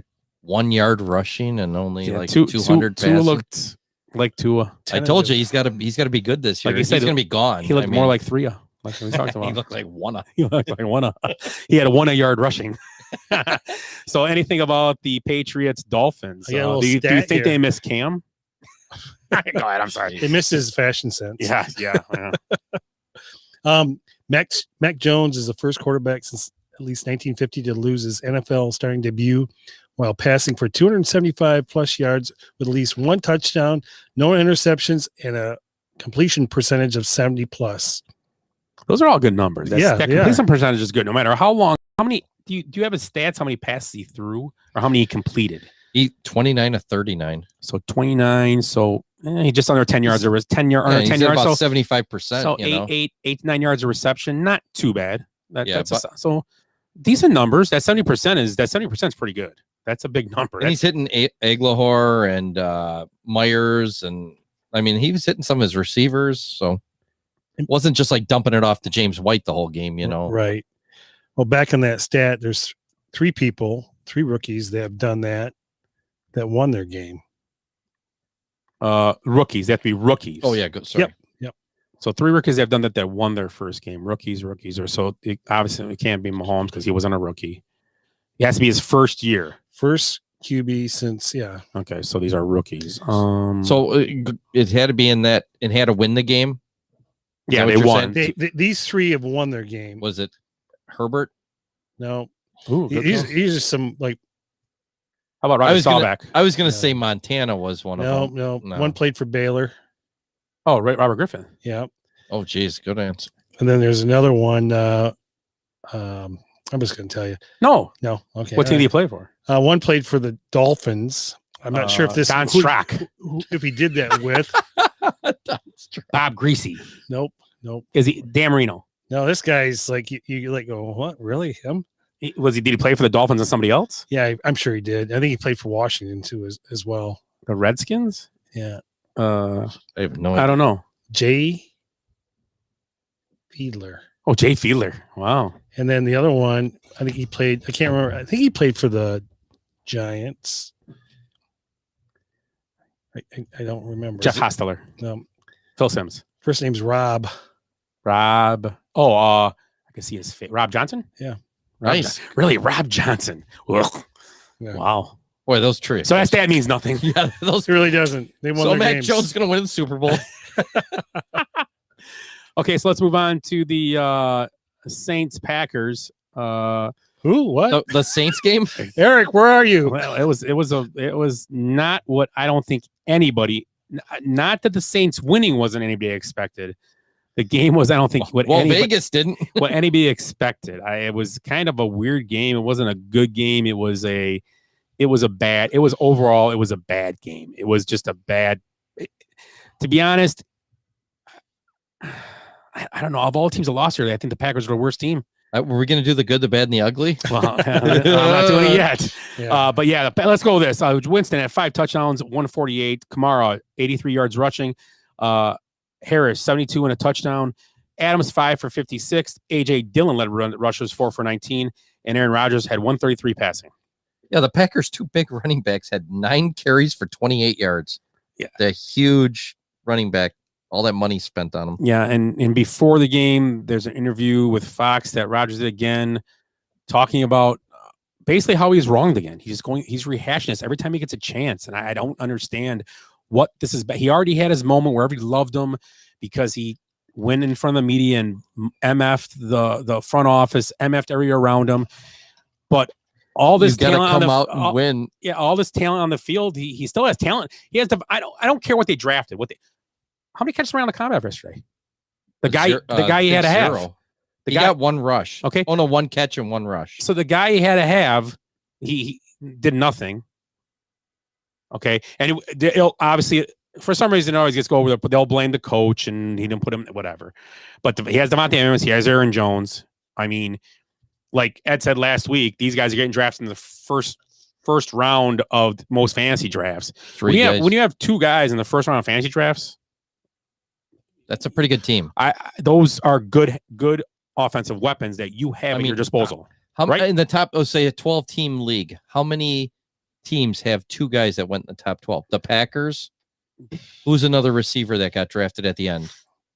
Who would be? Tyreek Hill, probably Allaire, maybe second round together, maybe in a stretch. Because you go stretching. Because you got to have a receiver. So like Diggs or Hopkins. They don't have running backs. Singletary wouldn't go with that. So maybe Dak and not Cooper. Next year, not Dak. Cooper and Elliott, maybe. Elliott or CeeDee Lamb. It's going to be next year. You're going to see CeeDee Lamb. That's one possibly. But yeah, I mean, I just look at it this way. I mean, it's in this interview. What I read, it's I'm going to tell you, it's like a bad potato. So many eyes are on it. I talked to a lifelong Packer fan of like 60 years today, and it went real quick. He goes, "What do you think about that Packer game?" And I was like, "Ooh, that was a disaster. It was a complete debacle." And he goes, "I always supported Aaron Rodgers, and I was a big fan of him, but after all this shit, and you know what, you you complained about everything, and then you come out and you're not even prepared for the first game after you're blaming the team and everybody else for your problems. He goes, "I'm done with this guy." We talked about this. I know if Willie was here that night, or I was talking to whoever was sitting here. It might have been Willie. I mean, we were all here, but me and Willie brought it up. He saw the same video. And I saw this with more. And I'm just remember this was just, well, not that you should be working out. This guy might not be the best guy to take advice from maybe off the field, but Deshaun Watson was it, and Justin Fields working out together. And then I think it was you that brought it up or something. But then you see all this. Tom Brady's with all his guys working out. You see, and I'm just naming. Oh yeah, we're talking about Stafford and Goff. Stafford. They have breakfast every morning. Stafford and Cup. Cup. So these are guys that in the offseason, they and for Stafford, he's trying to build relationships with guys. I get it, but you have guys that are. I'd have breakfast with Cup. He's a good-looking young fellow. But you look at like Tom Brady, and I'm sure these are all Josh Allen and Diggs are really good friends, I guess. Blah blah. Not that Adams. All we saw Rodgers do in the offseason was pout, go on vacation, and do Jeopardy. And play golf. Yeah, and he wasn't near the facility, wasn't around. He was a greasy hippie now. Like I say, they're going to, this will be fine. He doesn't have a history of making like bad decisions or anything. I mean, that Ryan Braun restaurant and backing him went real well. Guaranteed Braun didn't do steroids. Yeah. Remember that statement. Yeah.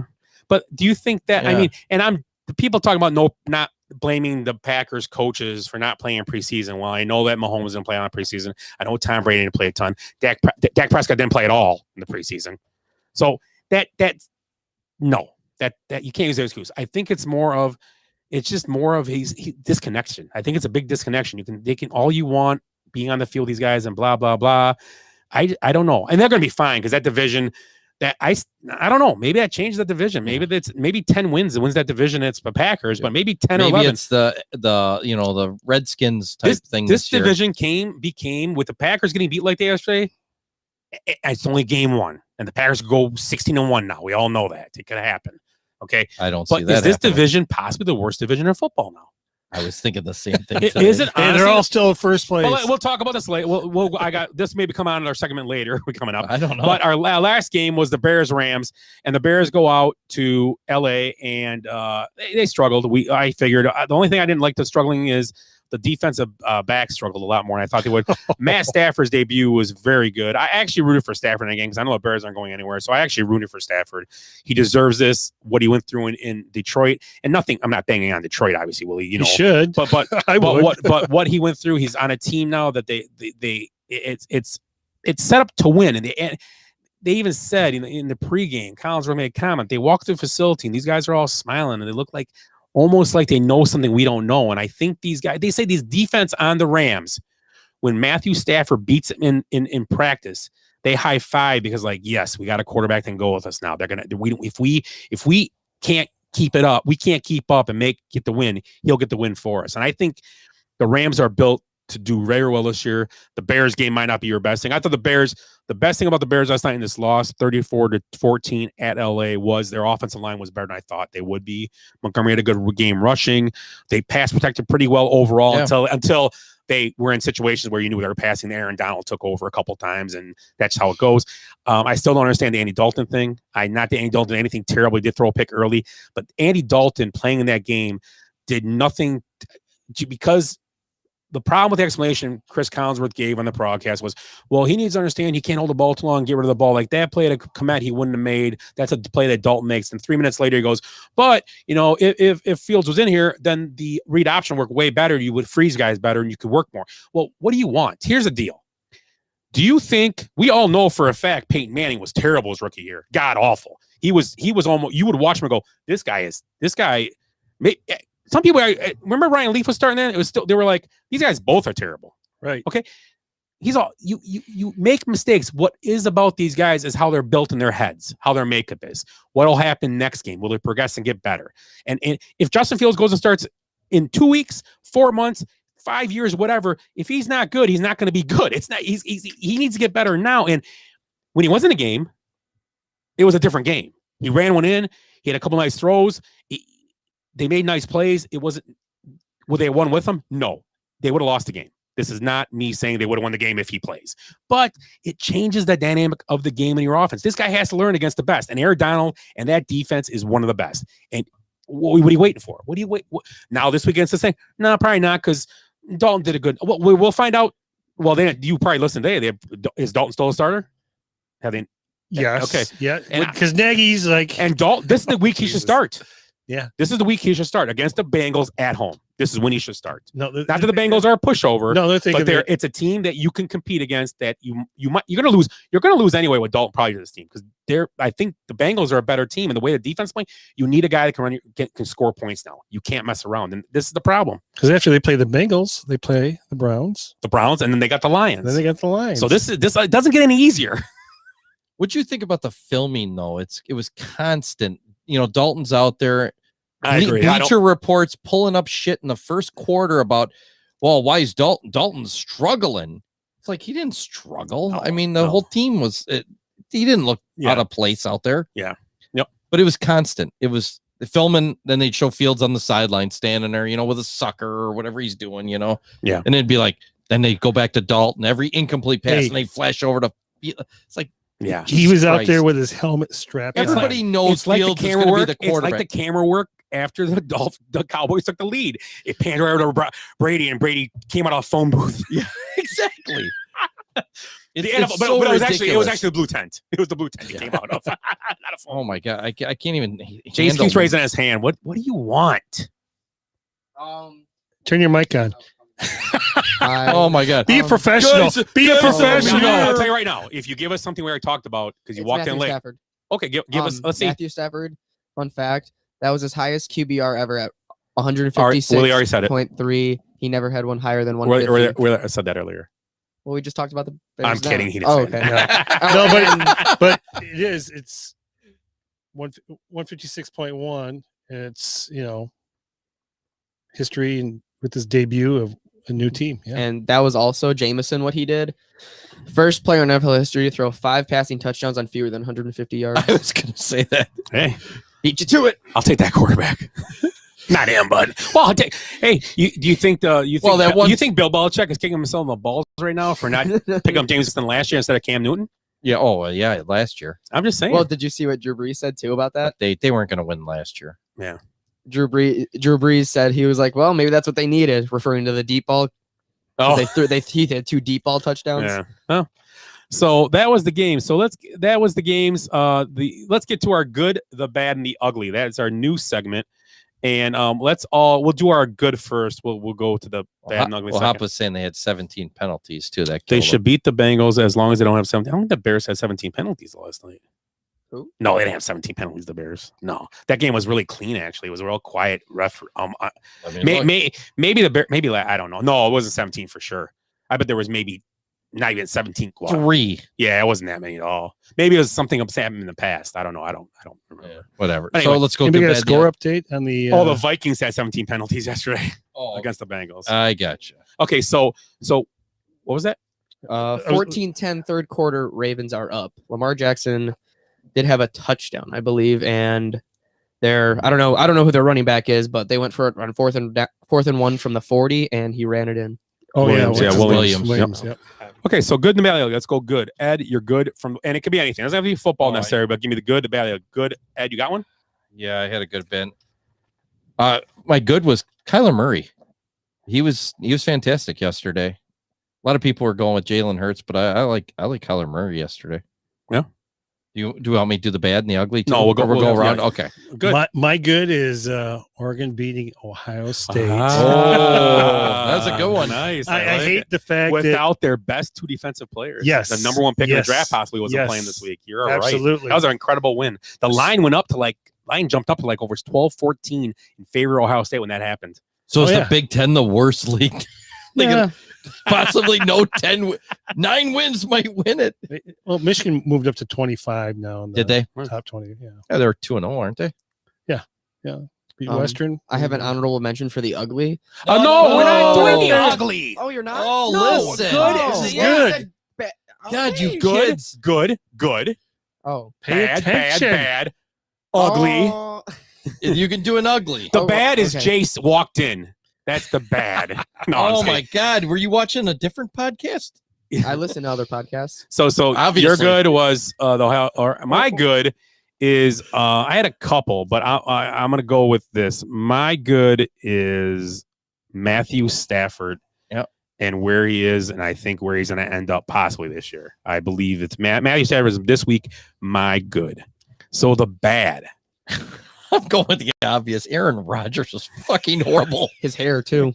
Oh my God, greasy hippie. His beard, and I mean, he was just a disaster out there. He looked like Who looks older? he Him or looked Tom like Brady? Fitzpatrick or some guy out there. That's He looked worse. He looked than awful. He looked worse than Fitzpatrick, and Fitzpatrick has a broken hip.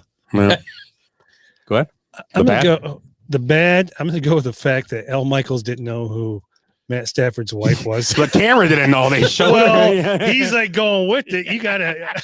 That's a good point. Too. Right? And then Stafford's wife is wearing this bright yellow shirt with a number 9 on it. And this woman, I'm like, that's not his wife. Her head's too skinny and she's too tall. Well, my bad is going to be Craig Counsell from the other day.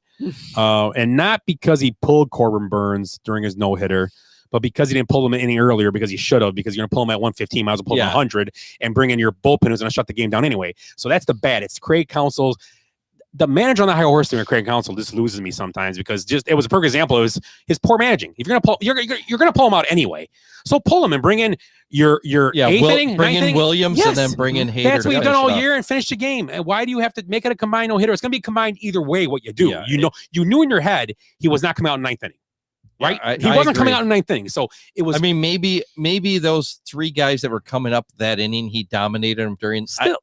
I don't know. Do you agree though? In a way, I completely agree. There was no reason to push for a no hitter after 100 pitches. Or like you just leave him in and put him on the IR and give him 10 days off. I did, but no, there's no point in this situation, Aaron. It's not worth it. You knew what you're going to do, and you pull him out.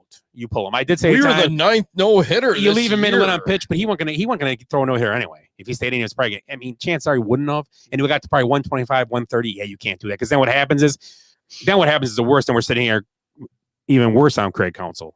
Yeah, So Counsell, he's a good manager, but he pulls some shit that just. He's Joe Madden-esque. Yeah, Joe Madden was a good he manager. goes off the reservation. Joe Madden was smarter. Joe than Madden he was is. good, and then all of a sudden I was like, he do stuff like, what is he doing? He's almost like he's too smart for the game. That's exactly right. He thinks he's smarter than everything Well, else. he's got those giant brain antennas on the side of his head. So He'll be doing. He pulled it in the playoffs a couple of years ago, but just like Madden did or Kevin Cash did last year, these guys they just like go off the reservation. Yeah. It's like, what the hell is they thinking? It's like they wake up from a nap and go, what I do? Pull him. All knee jerk. So Snell's bad. at So 11 pitches. Pull him. The ugly. You know what I watched? I watched a few games yesterday, parts of them. A horrible call against the Packers on that sack. Oh yeah, the late hit. It was exactly what they tell him to do. He did everything right, and it was not that the Packers were going to come back, but after that there was no way they were coming back. I mean, there was always like that outside chance. You got Aaron Rodgers. Maybe he'll throw 2 more Hail Marys and connect. Yeah. There was no chance after they made that call. That was the end of the game. Yeah. Willie, you're ugly. My ugly. I'm going back to it's Ed's. Why'd you point at Ed?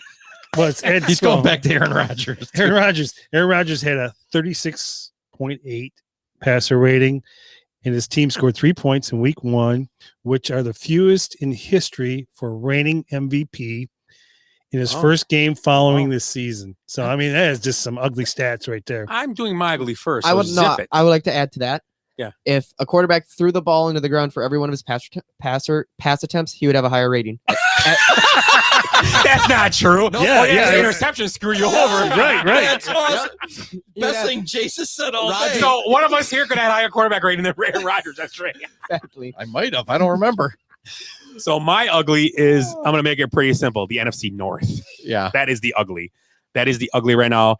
I was really rooting for the Bears last time. Like, man, the NFC North looks horrible. To me, that's the ugly. They didn't look good at all. Like I said, the Vikings had the best chance to win. Not that, but just not good from top to bottom. I mean, Detroit did come back. It's weird that we're going to say this.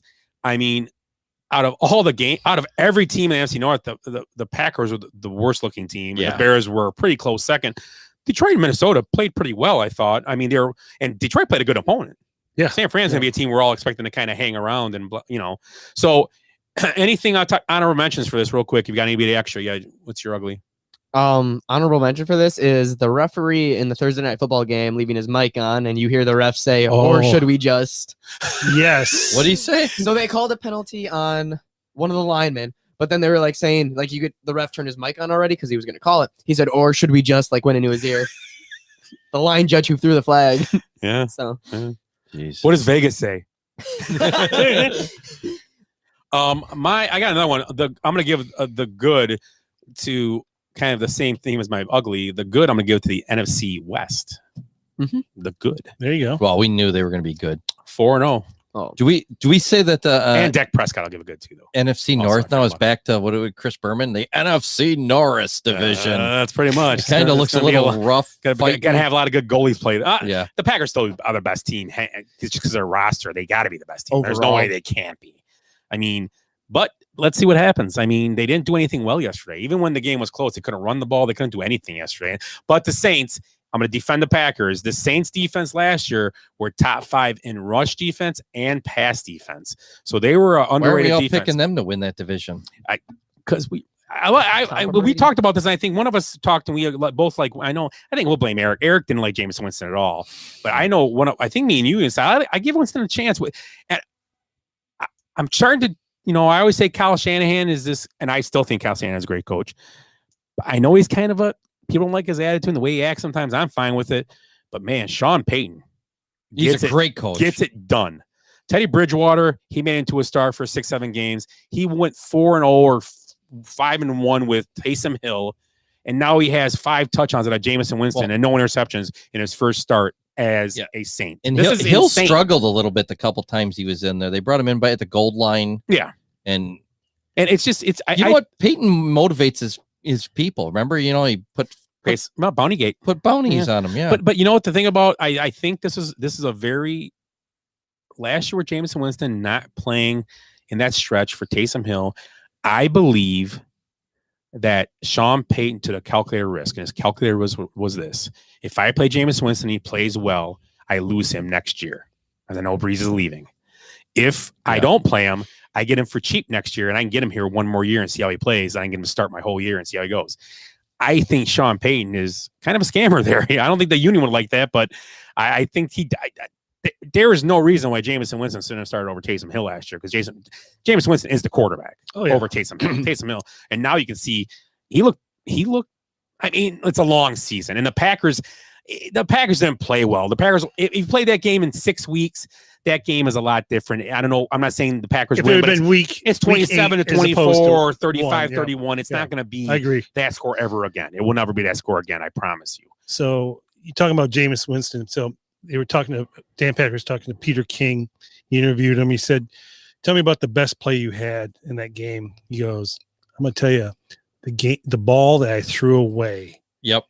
He goes, "I threw it in the first row." He goes, 2 years ago, I'd have tried to throw that through a needle, try to make that pass, and it probably been. But you know what? He's not doing that because Sean Payton won't accept that. Right. Not saying his coach in it was Bruce Arians' first year there, so I'm sure that was tough on him too, because Bruce Arians is not rumor has Bruce Arians is a really cool guy to hang out with. Oh yeah, like drink and party with. Oh yeah. But I can imagine he's an old man prick in the locker room if you screw him up, and he probably. I mean, he kept him starting all year, but would he have a choice? And pretty much ran him out of town. Not saying they did okay with what they did by getting Tom Brady. That worked out for him, but yeah, I don't know. I think so. Who do you replace? Was it Lovey? Arians? Yeah. Who was that? Oh yeah. No. Lovey was in Chicago. No, he went to Tampa Bay. Then I thought, who's there? Yeah, I thought it was him for. No, now he got fired, and then he. I don't know. Look it up. No, he got. Lovey was the defensive coordinator for John Gruden in Tampa. Oh, maybe that's what it was then. But I thought Lovey was a head just look up coaches for Tampa. You know what? Arians would be fun doing a bunch of cocaine with him. Yeah, it was Raheem Morris was the coach in Tampa before him. Raheem Morris. Yeah, there Morris. You go. Yeah, Lovey was the D coordinator, and then he got fired, and he ended up in Illinois. Oh, that's right. Old Graybeard. He didn't coach. I don't think he coached in the NFL after Lovey Smith. He hasn't. Is he still at? No, he got fired for Brett Bielema. I don't know where he's somewhere else now, though, right? Lovey Smith? I don't. Probably a high school. Carroll College. Working on his beard. Oh. Carroll College. He's in the CCIW. I do have a good. Oh, okay. I do have one good. Max Scherzer. Yep. Head coach of the Tampa Bay Buccaneers, 2014 to 2015. Who? Lovey Smith. Oh, he was? Yeah. 2014, Ah. and then the Fighting Illini. Yeah, because he was Oh, he he was left. Jameis's first coach. Yeah, it might have been. Okay. So Max Scherzer has a .88 ERA and 8 starts with the Dodgers. Yeah. Winning all the starts. No pitcher since the earned runs became official in 1913 has ever had a lower ERA in their first 8 games pitched with the team. All starts. Pretty impressive. Did we shout out the 3,000 club for him? 3,000 career strikeouts he had last No, we weekend. didn't. Oh yeah. No, we don't do shutouts for that. That's nothing. He anymore. actually the inning before that he had an immaculate inning, which is his third. Who did? Max Scherzer? Scherzer? Yeah. His third, joining Chris Sale and some old guy. Chris Sale just had one. Yeah, Yeah. Recently, yeah, he did. Yeah, so 9 pitches, nine strikes, right? That's yeah, what it is. 3 strikeouts, 9 pitches. I just was thinking of something, but Jason interrupted me, of course. I had another idea. It was something else I was talking about. What we were talking about. Oh, it was Dirk Cutter. He actually was Raheem Morris was 20 years ago. Yeah, or he 10 years. He ago, was yeah. the OC. He ended up being the OC. Where are you going, Jace? Yeah, Lovey Front. went 8-24. No, you can't. Lovey went 8-24. Was replaced by Dirk Cutter. Went 19-29. Then Arians replaced him and won a Super Bowl like a year later. Oh. So there was. So I did know something. I was gonna bring something else up though, and I forgot. Oh, now. yeah, no, sorry. No, that was already gone when you started talking. Oh, now with Jace here, there's nobody to laugh at. I can't remember what it was. I don't know. Nobody's fucking Nobody listening. listening anyway. So that was that. Any Willie's in the bathroom. We can talk about Willie for a minute. He's not in here. Yeah, we were gonna. Oh, I know what it was. Shit, now I forgot again. It was something with. God. Now I forgot. I don't know. You were saying we're gonna do something. Yeah, it wasn't the good, the bad, and the ugly. We already did that. What the hell were we gonna do? I think maybe we're done. Let's just dead airspace for a while here. Let's Maybe we'll go closing thoughts now. Closing thoughts. We've been on for like 35 minutes. Have we? Hour and 30 minutes. Well, let's. Willie's taking a nap in there or what? Yeah, he's getting one drip at a time. Erlacher is falling down. Erlacher's falling down. We've got nothing to talk about, and Willie's dripping one drip at a time in there. Can we get really some Drano? So I know I had something here. I was going to talk about. You know what I heard today? My wife was talking about one of her former teachers. She met or talked to from way back in the day, and she thought she was the most beautiful woman, and then she looked at the pictures like years later, and she was like dressed like a clown, too much makeup, and everything. But when you're a little kid, and her name was Bernice, and I was thinking, I'm like, have you ever been to like a strip club and it's like, all right, guys, pull out your dollars. Next up on the pole is Bernice. Stage 18. Back by the bathroom in the pork rind rack. Bernice. I was like, Bernice. What a day. That's like back in Willie's day. What's up, Clayton? Clayton's on with us. Hey, Clayton. So corn-fed bastard.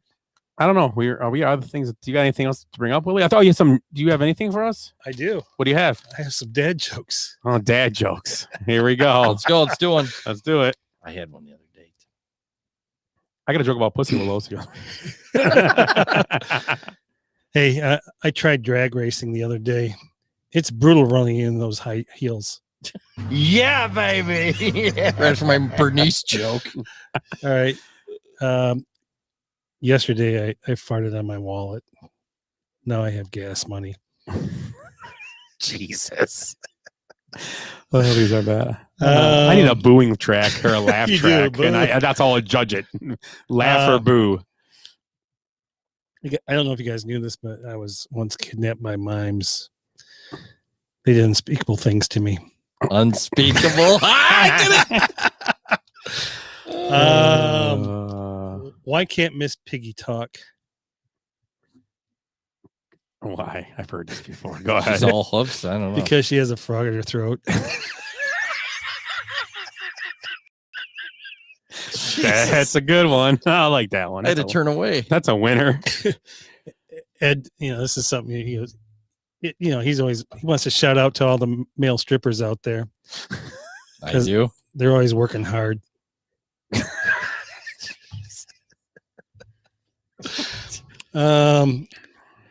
I don't know if you guys agree with me about this, but the person who invented autocorrect should burn in hello. That's great. That's like from Laffy Taffy. That one. It's like Norm Macdonald over here. What do you call a bulletproof Irishman? I don't know. Ricochet. Oh my God.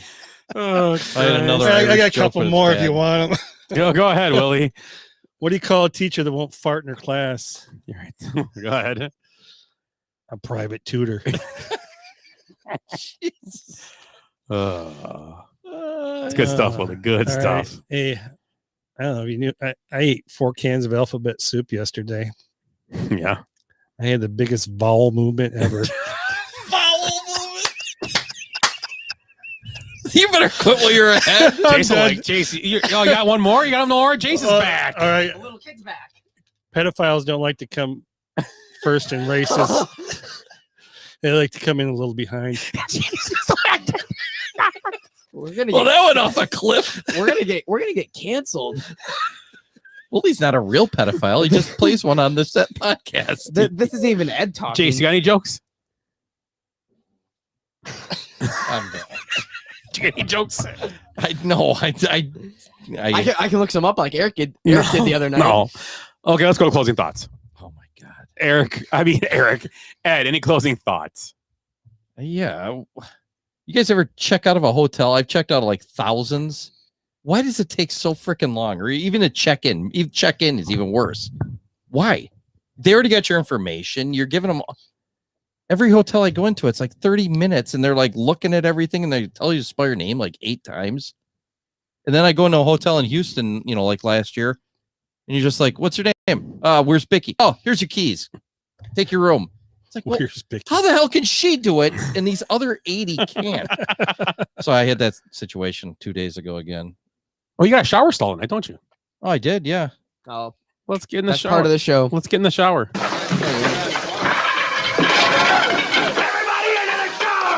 Anybody in this shower in 10 seconds gonna get fined $100. Larry. 1 Mississippi, 2 Mississippi, 3 Mississippi, 4 Mississippi, Get in there. 5 Mississippi, Hurry it up. 6 Mississippi, 7 Mississippi, 8 Mississippi, 9 Mississippi, 10 Mississippi. Well, the last year and a half of this COVID outbreak has been tough on everyone. But as everyone knows, when the night is darkest and the going gets tough, the cream rises to the top and shines as a beacon to guide lost ships home from sea to shining sea or something like that. I don't know. Anyway, there are a few groups I'd like to thank for stepping up and leading in these unprecedented times. First, I'd like to thank the media for disseminating all the information on this virus and only showing us the info they believe we needed to know. They knew from the beginning that a biological weapon leak from China would just cause panic and the truth could not be told to us. We all have busy schedules, and knowing the truth about the world around us is only going to cause more undue stress. But special thanks go out to Rolling Stone, the New York Times, and Forbes for just completely fabricating stories to scare the ever-living shit out of people. Again, thank you, media, for obfuscating the obvious truth for our own safety. I'd also like to thank the politicians that finally took an interest in my health after 48 years. Unlike the HIV outbreak in the 80s or more recently the H1N1 outbreak like 14 years ago, the politicians didn't just ignore the problem again while thousands died. This time they listened to the science and they forced infected COVID patients into nursing homes where tens of thousands were infected and died. It may have been disastrous, but you guys tried your best. With that track record, I can now feel confident that you can lead us out of this pandemic with draconian policies and the iron fist of a totalitarian government rule. I'd also like to thank everyone who made natural immunity not a thing anymore. We are simple people, and too many choices are confusing when it comes to our personal health. I prefer heads or tails when I make nuanced medical decisions. You were all thinking I was going to forget like big tech companies like Google and Facebook, didn't you? Never. I want to thank these unregulated behemoths for censoring all the doctors and Nobel Prize winning scientists that just don't get it. I mean, come on. Everyone knows there's only one side to every story. We don't need multiple views that oppose the approved narrative. Thank you, Big Tech, for blocking out these science eggheads, making it easier for people with GEDs on Twitter to impart their understanding of the intricacies of the human immune response. I would be remiss if I did not thank Big Pharma. Your experience and knowledge gained over the last 100 years in situations similar to this pandemic cannot be understated. Your handling of the recent oxycodone epidemic was beyond amazing. Even though hundreds of thousands died to your addiction to your drugs, you didn't give up. And to this day, you still produce and distribute those same drugs at astronomical rates. Also, the thousands of lawsuits and billions of dollars you have paid out have not deterred your plans in the slightest. Now that is dedication. The same could be said about your cancer drugs. I'm sure a major breakthrough is right around the corner still. Remember thalidomide? Yeah, it may have caused babies to be born with flippers back in the 1950s, but you paid off those parents and you still sell that product today, but now they have a disclaimer on the package. And remember those pesky Tuskegee experiments were just probably a misunderstanding. The syphilis given to those hundreds of soldiers, it only made them stronger. But don't worry, we're 100% behind this vaccine. Even a broken clock is right twice a day. Am I right? And finally, a special thanks goes out to Dr. Fauci and his pals over at the Wuhan Institute of Virology. Without you, none of this would have been possible. Your foresight allowed the infection of transgenic animals with modified viruses into their simulated human immune systems to create 10,000 times the viral loads found in nature. You'll never know when that level of evil scientist shit will come in handy. Or maybe you did know. You're listening to the Basement Benchwarmers podcast. Check us out on Facebook at Basement Benchwarmers, also on Instagram at Basement Benchwarmers, and on Twitter at Base Benchwarmers, and our email is basementbenchwarmers@gmail.com. So that's so now we're down to 0. That's gonna be end of the night. The show. Closing thoughts, Ed. Your closing thoughts. Yeah, you Well, I did. gave a shower stall and You right gave pissed you off gave, anybody that was left. You gave the no. You talked about the hotel. Oh yeah, the hotel. Yeah. So Willie, any closing thoughts? No. Are you serious? I did all that. I did 10 minutes on. Well, here I got a question for you. Would you rather try to tackle Derrick Henry or get tackled by Vontaze Burfict? I'd try to tackle Derrick Henry. I'd rather be trying to give. Well, you're gonna get hit. You're gonna get hit either way. Either way. That's Either okay. way. But I can go low. I can go low on Henry and survive. If I can't get too low enough probably to survive Vontaze Burfict. They take my head off. Oh my god, that's horrible. They're both bad. Right? There's no win. I was hoping you were gonna do something like like tackle Derrick Henry or or that girl that's on the tackle kicker. The kicker from Pete. Was that Necessary Roughness? Oh, it's Kathy Ireland. Kathy Ireland. Yeah. That's where I thought you were going with this. Yeah, I don't know. I'd rather be. Yeah, I would rather tackle Derrick Henry. Try. I'd rather be on the Titans practice squad, so it could be a Derrick Henry stiff arm dummy. Did you not see that video? Mm-mm. The Titans practice squad were his stiff arm dummies. They were on the ground like trying to tackle him, and he would stiff arm them.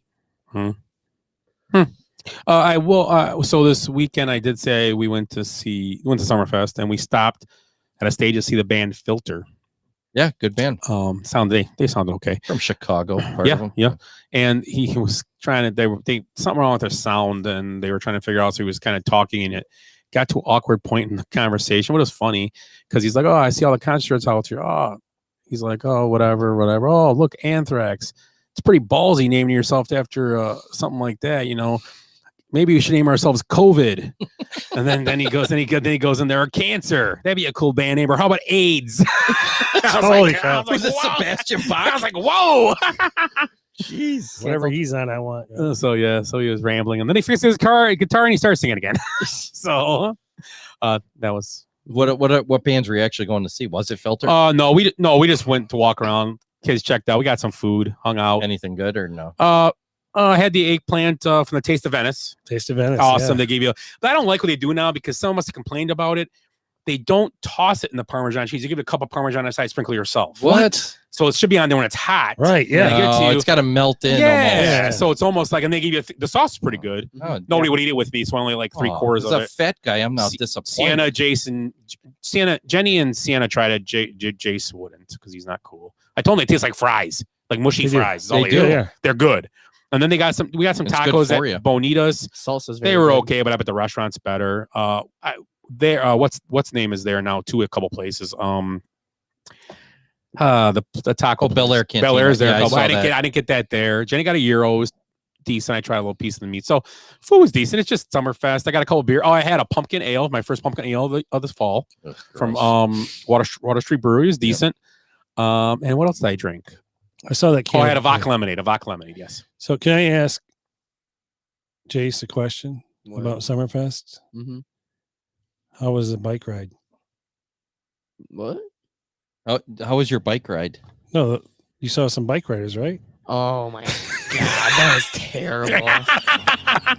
What was that about? It was Just a naked parade. It was a naked bike ride. Did you see any? Jace was like, "That's nothing like the shower at Indian Trails after football games. None of the ones in our shower, none of the balls are wrinkly." Never seen him touch knees before. Jesus. So on that note, Wait. I have a joke. Oh. What's the difference between your penis and a bonus check? Someone's always willing to blow your bonus. Good point. What are you doing? It's man. He got that out of your joke book, Dad. Yeah, I was gonna say I can't even get a beach on my birthday anymore. What's I got a couple. There used to be a book my parents had. It was like a comedy book, not a comedy, a joke book, but it was like all these like disgusting jokes. Truly tasteless. Yes, Truly and one tasteless. of them was, Yeah. what's red and bubbly and scratched out a window? A baby in a microwave. Oh. What's red, silver, and green? A baby stapled to a frog, or something Yeah, there like was- that. Those are the ones with no arms and no legs. Yeah, and- Bob. Yeah, No, Russ- Matt. yeah. Under a pile of leaves, Russell. You know, it was just like you got to be kidding. 101 uses for a dead cat. Yeah, There's those books. What's Yeah. the those difference? books are not woke. I'm going to No, tell you, no. they might be banned and burned nowadays. What's the difference between an oral and a rectal exam? The taste. Yeah, it's true. One tastes like pennies. Guess which one? Okay, we're closing this thing off. Oh, we got one more viewer. We're Keep going to we're going to stage 17 with Beatrice by the pork rinds in the bathroom. Good old Beatrice. Good old Beatrice. Sounds like a winner. Yeah. Anyway, Guys, bring your wooden nickels because Beatrice. Beatrice is catching them with her teeth tonight. Anyway, guys, thanks a lot. NFL week 2 next week. We're gonna do the show on Monday. Are you guys able Monday next week? Or are you gonna be in town or no? I'll be gone next Monday. So I'll be out of town Tuesday, so we're gonna have to do it Monday if we can, or I don't know what's gonna happen next You week. can do it without me. I kind of dragged down Me the and show Willie can today. just I me and Willie noticed. just do the show if Eric can't show up. Oh, God. Right. You probably get PD to show up. Me and the Willie show. I can be here. It'll be Especially me. if the Packers lose, definitely bring one of those guys in. I'll just tell jokes for 2 hours. If the Packers lose next week, I'm calling in for that show. Okay, I'll get you on the phone too. Oh yeah. For the Lions too. Right. Oh, I'll, yeah. I'll have to drive up to some place on a hill so I get reception, but I'll be there. So anyway, thanks a lot to Ed and Willie, and I liked Jace. Thanks for stopping by. Yeah, thanks for the dirty jokes, Jason. Eric. Sorry you couldn't make it tonight. You know what's funny He is was having vaginoplasty. That's what I heard. you know what's funny is we're worried about our kids in school with this CRT and this stuff. I'm more worried about the dirty jokes. So anyway, we are the Basement Benchwarmers podcast. You can catch us every week. Maybe not next week, though. I'm lying to you guys. But you catch our show. Check it out on all your podcast. Podcasting platforms. Yeah, podcasting platforms. We got a bunch of shows on there. I think we're on show 75 or 76 tonight.